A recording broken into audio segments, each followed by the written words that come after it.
Hello everyone, welcome back to my channel only targeted.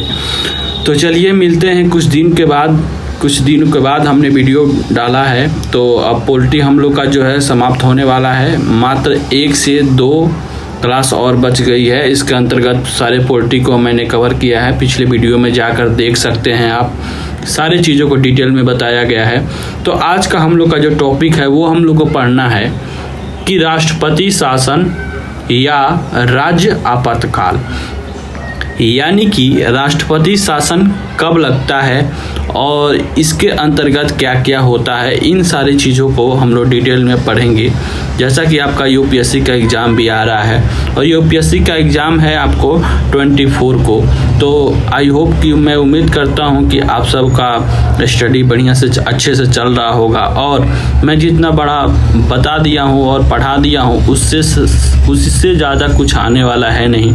सारी चीज़ों को डिटेल में पढ़ने के बाद आप क्वेश्चन कीजिएगा और आपसे बनेगा। तो चलिए समय को बर्बाद ना करते हुए हम स्टार्ट करते हैं कि राष्ट्रपति शासन या राज्य आपातकाल। ठीक है, तो राष्ट्रपति शासन जो है वो संविधान का अनुच्छेद किसमें दिया गया है, तो सारी चीज़ों को डिटेल में पहले स्टार्ट करते हैं कि संविधान का अनुच्छेद 356, कौन सा अनुच्छेद 356, यानी कि 356 के अंतर्गत राज्य आपातकाल या राष्ट्रपति शासन का उल्लेख होगा। तभी तो लिखा गया है कि संविधान का अनुच्छेद 356 के अंतर्गत राज्य आपातकाल या राष्ट्रपति शासन का उल्लेख है। ठीक है, 356 के अंतर्गत किसका उल्लेख है? राष्ट्रपति शासन का उल्लेख है। राष्ट्रपति शासन का उल्लेख किसके अंतर्गत है? 356 के अंतर्गत। इसके 2 आधार हैं। अच्छा, इसके 2 आधार हैं। ठीक है, प्रथम आधार आर्टिकल 356 में यह लिखा है। अब आर्टिकल 356 के अंतर्गत तो राष्ट्रपति शासन का उल्लेख है, लेकिन इसमें 2 बातें लिखी गई हैं। तो पहला बातें क्या लिखी गई है, यानी कि प्रथम आधार क्या है कि जिसके अनुसार यदि भारत के राष्ट्रपति को यह समाधान हो जाए कि भारत के किसी राज्य में राज्य सरकार संवैधानिक मशीनरी के अनुरूप नहीं चल रही है,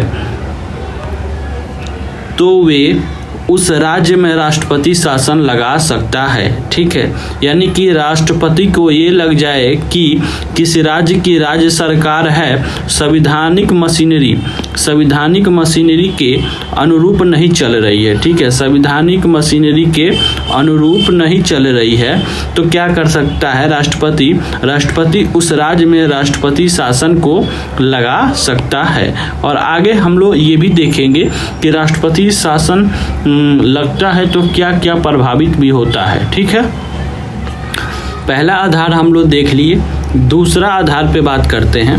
ठीक है, कि दूसरा आधार अनुच्छेद 356 में दिया है। ये भी तो 356 में ही दिया होगा, जबकि पहला भी इसी में दिया है, दूसरा भी इसी में दिया है। ठीक है, इसके अंतर्गत यदि राज्य सरकार केंद्र सरकार के दिए हुए निर्देशों का पालन, किसकी बात कर रहे हैं? निर्देशों का पालन करने में असमर्थ रहती है। ठीक है, तो उस राज्य में राष्ट्रपति शासन लगाया जा सकता है। यानी कि इस दूसरा आधार बोलता है कि यदि राज्य सरकार केंद्र सरकार के दिए हुए निर्देशों को पालन करने में असमर्थ रहती है, यानी कि उसका पालन नहीं करती है, तो उस राज्य में राष्ट्रपति शासन राष्ट्रपति के द्वारा लगाया जा सकता है। ठीक, ऐसी किसी भी उद्घोषणा को यानी कि किसी भी राज्य में लगाने के लिए ऐसी किसी भी उद्घोषणा को 2 माह के अंदर, यानी कि राष्ट्रपति अगर किसी राज्य में लगाता है राष्ट्रपति शासन, ऐसी किसी भी उद्घोषणा को 2 माह के अंदर 2 महीना के अंदर संसद के दोनों सदनों से साधारण बहुमत से पारित करवाना आवश्यक है। ठीक है, यानी कि संसद के दोनों सदनों से साधारण बहुमत से पारित करवाना क्या है? आवश्यक है। एक बार पारित होने के पश्चात यह 6 माह तक प्रभावित रहता है। एक बार जब लग जाएगा तो 6 माह तक प्रभावित रहता है और इसे 6 माह करके अधिकतम 3 वर्षों तक ही बढ़ाया जा सकता है और इसे 6 माह करके अधिकतम 3 वर्षों तक ही बढ़ाया जा सकता है। इसे 1 वर्ष से अधिक बढ़ाने के लिए 2 शर्तों का होना आवश्यक है। यानी कि इसे 1 वर्ष से अधिक बढ़ाने के लिए 2 शर्तों का होना आवश्यक है, यानी कि जरूरी है।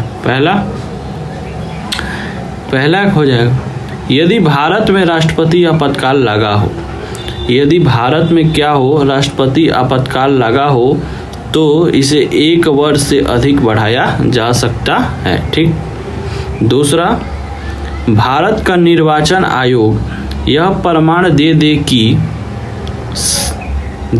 कि संबंधित राज्य में, यानी कि जिस राज्य में लगाना हो, संबंधित राज्य में चुनाव करवाने के लिए आदर्श परिस्थितियां नहीं हैं। यानी कि उस राज्य में चुनाव करवाने के लिए आदर्श परिस्थितियां नहीं हैं। इस उद्घोषणा को किसी भी समय भारत का राष्ट्रपति वापस ले सकता है। अगर इस उद्घोषणा को किसी भी समय क्या कर सकता है, भारत का राष्ट्रपति अगर लगा हो तो वापस ले सकता है। अब हम बात करते हैं कि राष्ट्रपति शासन या राज्य आपातकाल के प्रभाव, इसके क्या क्या प्रभाव होते हैं, किसी भी राज्य में इसके क्या क्या प्रभाव होते हैं। कि राज्य की कार्यपालिका, राज्य की जो कार्यपालिका होती है, शक्तियों को राष्ट्रपति अपने हाथ में ले लेता है। राज्य की जो कार्यपालिका होती है उसकी शक्तियों को राष्ट्रपति क्या करता है, अपने हाथ में ले लेता है, जिसे वह राज्यपाल के माध्यम से प्रयोग करता है, जिसे वह क्या करता है, राज्यपाल के माध्यम से प्रयोग करता है। यानी कि निर्देश राज्यपाल को देता है और राज्यपाल काम करता है। राज्य सरकार भंग कर दी जाती है, राज्य सरकार जो है भंग कर दी जाती है, केवल राज्य सरकार भंग कर दी जाती है। ठीक है। किंतु राज्य विधानमंडल निलंबित और भंग दोनों किया जा सकता है। राज्य सरकार भंग की जा सकती है किंतु राज्य विधानमंडल निलंबित और भंग दोनों किया जा सकता है। इसके ये प्रभाव हुए हैं। तो आई होप कि आपको समझ में आया होगा। ठीक है, तो मिलते हैं इसमें। और अगर नेक्स्ट टॉपिक क्या है हम लोग का, नेक्स्ट टॉपिक है वित्तीय आपातकाल। कौन सा आपातकाल, वित्तीय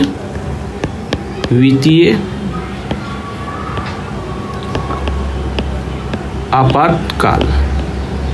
इस टॉपिक को हम लोग नेक्स्ट वीडियो में कवर करेंगे। तो thank you for watching the video और मिलते हैं नेक्स्ट वीडियो में।